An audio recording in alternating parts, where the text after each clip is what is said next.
Welcome to your Mortgage Insider Update. It is the week after Christmas, and all through the country, people are slacking. So it's kind of a quiet week.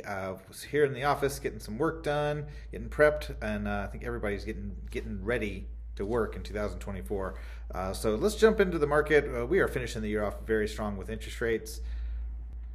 Here at midweek after the holiday on Monday, we've got 19 basis point improvement on the mortgage-backed securities and 10-year treasury down to 3.798%. This just keeps going down. So let's take a look.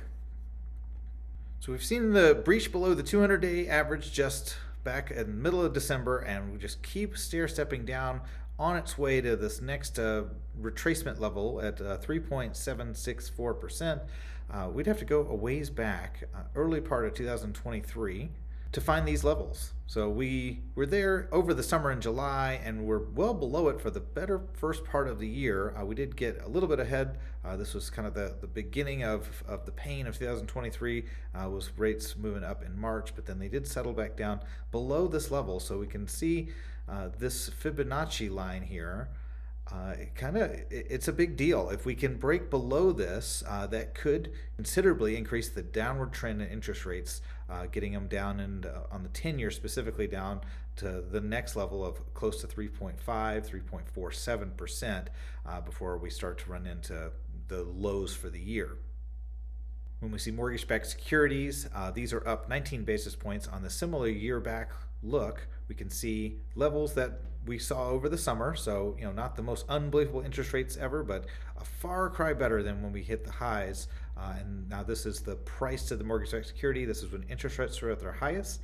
They were the cheapest to the investors. The investors did not want to purchase these, and that's hence the low price. But since then, back in vogue is the mortgage-backed security as the price has increased, brought our interest rates back down below 7%, and we're looking to stay steady there as we approach the end of the year. As 2023 comes to a close, we wish you a very happy new year, and best of wishes into the new year of 2024 will be not only election years, which election years have been a positive in the interest rate past, but the right kind of energy around coming off of the highs as far as inflation and the highs as far as the Federal Reserve driving interest rates higher. The conversation really shifts to when will interest rates from the Federal Reserve side come down. They could lower those as early as the spring, but more likely over the summertime. Just the hint of the Federal Reserve lowering those long-term interest rates has really brought down, as you can see, longer-term investments like mortgage-backed securities and 10-year treasuries, which is a good benchmark to follow when you want to know the trend in mortgage rates. So with that, have yourself a great week. Be safe for the new year, and we'll talk to you next time.